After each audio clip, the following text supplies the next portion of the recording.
Sunday, 8 a.m. The lake was a deep, perfect blue glowing under the sun, framed by lush, bright green trees swaying in the breeze.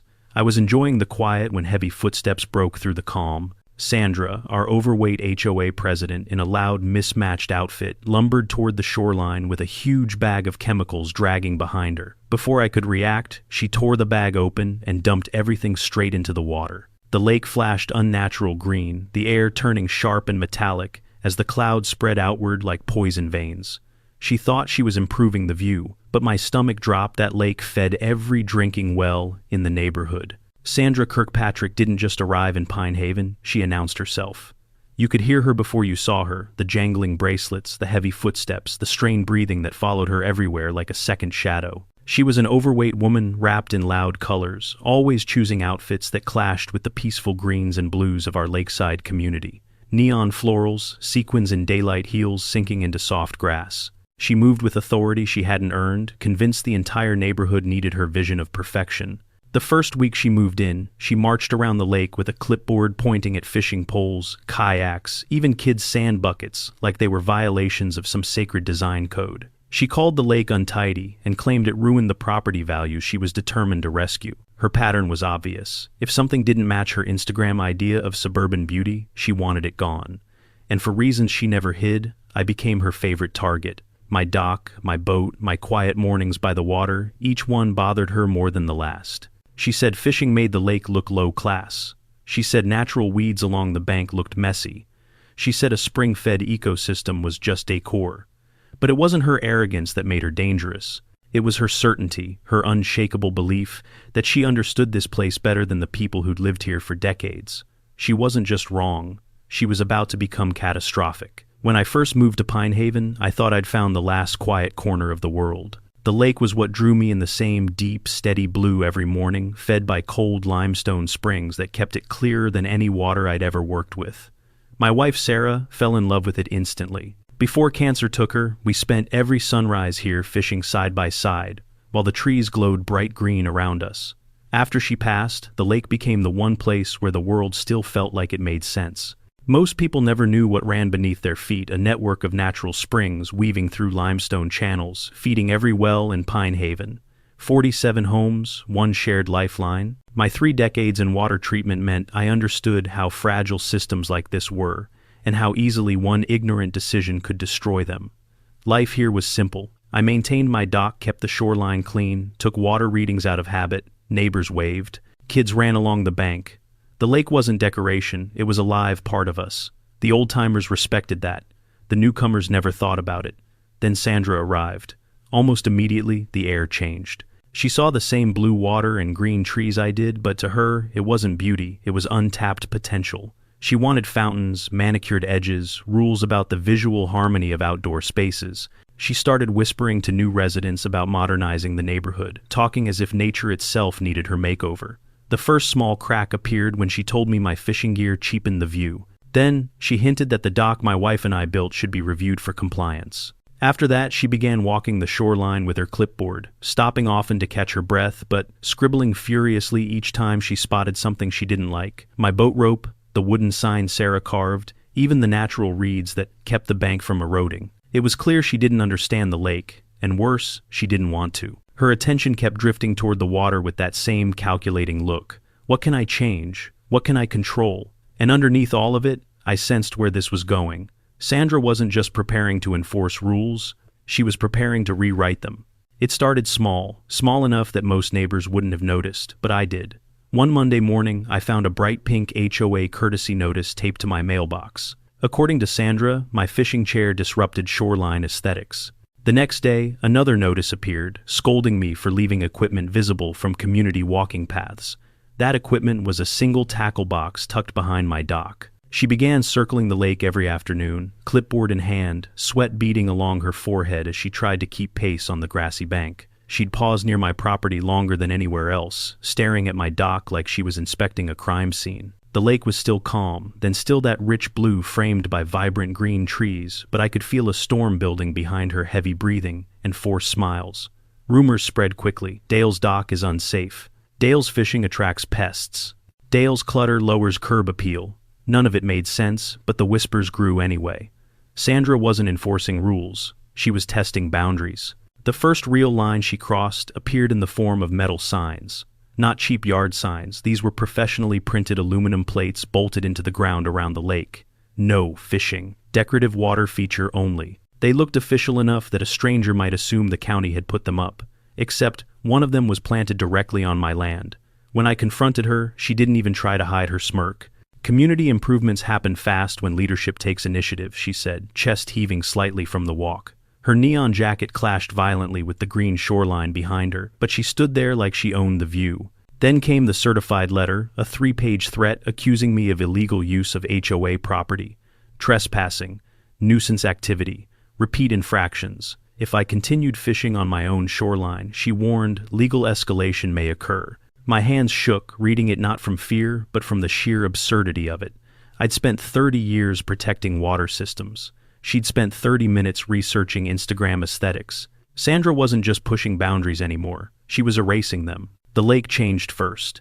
It was subtle on Monday, just a faint murkiness beneath the surface, a shift in the clarity I'd memorized over years.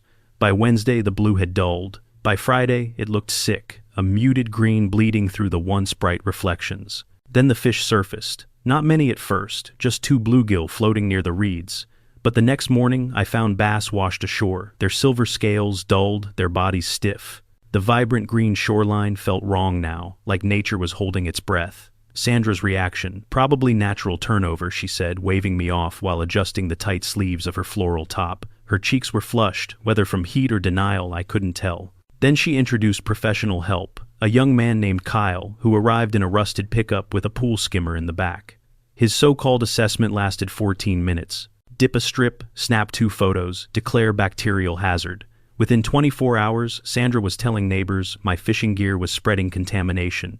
And then the real alarm bell, Mrs. Thompson stopped watering her garden because of a weird metallic taste in her tap water. A child down the street developed a rash. The lake wasn't dying on its own. Something or someone was killing it. I contacted the county health department. Not with anger, just facts. Water samples, photos, timelines. Within days, Inspector Maria Gonzalez arrived, stepping out of her county SUV with the calm focus of someone who'd seen far worse. She didn't even make it to the shoreline before saying, "Someone's dumping copper sulfate, a lot of it." When her readings confirmed contamination, Sandra exploded. "You're siding with him," she snapped, breath short, pointing at me with fingers covered in glitter-polished nails. "He's sabotaging the lake to make me look incompetent." Maria raised an eyebrow. "Ma'am, this isn't sabotage. This is chemical poisoning." But Sandra refused to hear it. She marched away, shaking the bank with every step. Within days, neighbors were whispering again, but this time it wasn't about my dock. It was about their kids' stomach aches, their tap water's metallic smell, the strange dizziness several people had reported. Sandra didn't realize it yet, but the moment Maria opened her investigation, we crossed a threshold. This was no longer a neighborhood dispute. This was a public health crisis. The final blow came on a bright, peaceful Thursday morning, one of those days when the lake should have been breathtaking. The water was trying to stay blue, sunlight stretching across it, the trees glowing that impossible green. But then I saw her, Sandra, struggling down the bank, dragging another massive bag of chemicals bigger than the last one. Her face was flushed, her breathing heavy, her jacket loud enough to scare birds from the treetops. Without hesitation, she tore the bag open and dumped every grain into the already wounded lake. The water reacted instantly, veins of bright, unnatural green shooting through the blue curling like smoke beneath glass. Even she paused at that color like she knew something was wrong but couldn't admit it. That's when I checked the sensor data I'd installed at the spring outlets. Copper levels spiked hard, 40 times the safe limit and rising fast. Those springs didn't just feed the lake. They fed every well in Pine Haven. And this time, Sandra hadn't just poisoned fish. She'd poisoned families. As I watched that vivid green cloud spread, one truth settled into my chest. Whatever happened next wouldn't be handled by the HOA. It would be handled by the federal government. The point of no return wasn't coming. It had already arrived. The community center was packed, standing room-only bodies pressed shoulder to shoulder, the air thick with heat and unease. Parents held restless kids, older neighbors rubbed their temples, and everyone smelled faintly of fear. The lake had turned a sickly shade of green that morning, its color reflected in the worried eyes around the room. Sandra waddled to the front, floral jacket blazing under the fluorescent lights. She slapped her clipboard onto the podium, sweat glistening along her hairline. "Thank you all for coming," she puffed, trying to keep her voice steady. "Today, we celebrate our upgraded water feature, something I've worked tirelessly to improve." Her slideshow clicked on bright mock-up images of fountains, trimmed shorelines, a lake stripped of everything natural. Gasps scattered through the crowd, though whether at the pictures or at the woman presenting them, no one could tell. Then I stepped forward. Behind me, my portable monitor flickered to life. Real-time data streams flashing red, flow maps, copper readings spiking off charts. A murmur spread like a shockwave. Someone whispered, "Oh my God." Sandra turned, slowly blinking at the screen, confused at first, then frightened. The truth was finally entering the room, and there was nowhere left for her to hide. County Health Inspector Maria Gonzalez rose from her seat, file in hand, and stepped to the front. "Mrs. Kirkpatrick," she said, voice sharp enough to cut through the noise, "your chemical treatments have contaminated every well in Pine Haven." The room erupted, parents shouting, neighbors grabbing each other, one man clutching his chest in disbelief. Sandra's face went pale under her makeup, her breath hitching as she scanned the chaos. Before she could speak, "Doctor," Patricia Kim moved beside Maria, holding a stack of pediatric reports. "These are blood test results from 23 children," she announced, "all showing copper toxicity. Their symptoms match the contamination timeline exactly." Gasps, sobs, desperate questions. Then Dr. Kim delivered the blow that buckled Sandra's knees. "Your daughter Emma has the highest exposure levels." Sandra's hand flew to her mouth. No, that's not possible," she whispered, voice cracking under its own weight. But I wasn't done. I clicked to the final map, real-time footage of the springs beneath the lake, glowing red, as contaminated water pulsed through the limestone channels straight toward each home's well. The numbers spiked higher, 47 households, hundreds of people, every drop poisoned by her beautification. Sandra staggered back, tears spilling the truth, crushing her from every angle. The doors swung open. EPA agents stepped inside, dark uniforms, badges glinting, energy sharp enough to slice the room in half. The noise died instantly. "Mrs. Sandra Kirkpatrick," Agent Rodriguez announced, "you are under arrest for violations of the Clean Water Act, unlawful discharge of hazardous chemicals, and endangerment of public health." Sandra backed away, shaking. "No, wait. I didn't know I was trying to help," but her voice broke as two agents approached, their shadows towering over her. Then her phone rang. A doctor's voice echoed through the speaker as she answered with trembling hands, "Mrs. Kirkpatrick, your daughter requires immediate medical intervention. Her levels are dangerously high. We need to identify the contamination source urgently." Sandra's legs gave out. She collapsed into a chair, sobbing violently as the agents lifted her to her feet. My monitor behind her still displayed the live contamination stream, bright, damning red, surging straight toward her home's well. Her final moment of resistance vanished. "Please," she whispered, eyes glassy, "tell me I didn't do this." But silence answered her. The room full of neighbors she'd tried to control watched as the woman who poisoned them all was handcuffed and led toward the waiting federal vehicles. Her neon jacket glowed under the harsh lights, a final reminder of the chaos she'd created. And just like that, the HOA president who tried to beautify a lake was exposed as the one who poisoned a community. The moment Sandra was escorted out, the room didn't erupt, it exhaled. A long, trembling release from people who had been holding fear in their lungs for months without realizing it. Parents clutched their children tighter. Elderly couples wiped tears. A few neighbors walked up to me, not with anger or accusations, but with the kind of gratitude that comes from narrowly escaping something they never saw coming. Outside, the evening sun hit the lake, and even in its poisoned state, it reflected that heartbreaking mix of beauty and danger. The surface still shimmered blue in places, a reminder of what it once was, what it could still be, but long streaks of sickly green pulsed underneath like bruises. "Dale, why didn't we notice?" one father asked me. "Because you trusted your water," I said softly, "and you trusted the wrong person." Inspector Maria and Dr. Kim immediately organized emergency bottled water distribution. Neighbors formed lines that wrapped around the community center, whispering, comforting, praying. I stood by the doors directing people where to go, feeling a strange mixture of responsibility and relief. I hadn't caused this, but I was the one who knew how to fix it. For the first time in months, the community wasn't divided. It was united around truth, around safety, and unexpectedly around me. Sandra's legal downfall moved faster than I expected.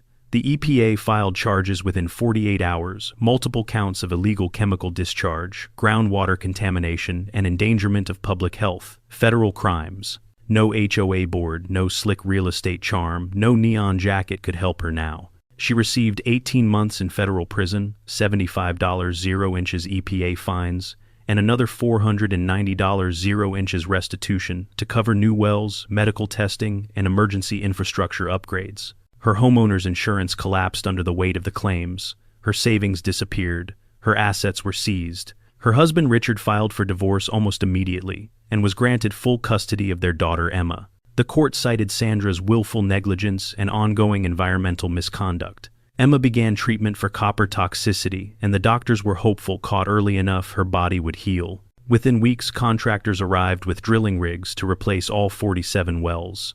The sound echoed through Pine Haven, metal clanking engines, humming crews shouting instructions. But for the first time, that noise sounded like hope. The HOA board resigned in full shortly after Sandra's sentencing. A new committee formed, one focused not on aesthetics but on environmental stewardship, legal compliance, and community health. They asked me to advise. Then they asked me to lead. I didn't hesitate. Restoring the lake took time, more than a year, of careful biological rehabilitation. Beneficial bacteria reintroduced. Copper levels monitored weekly. Native fish populations slowly replenished. Every sunrise I walked the shoreline, watching the water transition from stained green back to the deep, steady blue I remembered. And every sunrise I felt closer to Sarah. Neighbors began joining me, first one or two, then groups. Kids learned how aquifers worked. Parents helped test pH levels. College students came to study the restored ecosystem. A community once torn apart by ignorance grew stronger through understanding. The karma twist came quietly, almost gently. The house where Sandra once lived, once the center of tension, stood empty for nearly 2 years. Eventually, a young couple bought it. The wife was an environmental science teacher.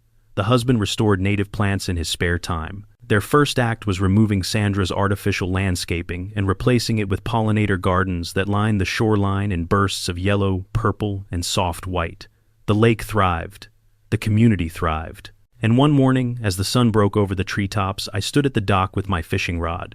The water was flawless again, blue as the sky, smooth as glass, framed by green, so vibrant it felt unreal. A bass jumped near the bank, and I swear for a moment I felt Sarah's hand rest on mine. We'd saved it together, even if she wasn't here anymore. I established the Sarah Hutchinson Clean Water Scholarship, funding environmental students who promise to protect the waters that protect us. Every year, families gathered for our Clean Water Day festival, celebrating the lake that once nearly killed them, but ended up teaching us more than any handbook or HOA rule book ever could. As I cast my line into the restored blue water, I glanced toward Sandra's old property. The new owners waved. Kids laughed. The lake sparkled. And I thought, funny how a woman obsessed with property value nearly destroyed everything, and in doing so, taught this neighborhood what truly matters.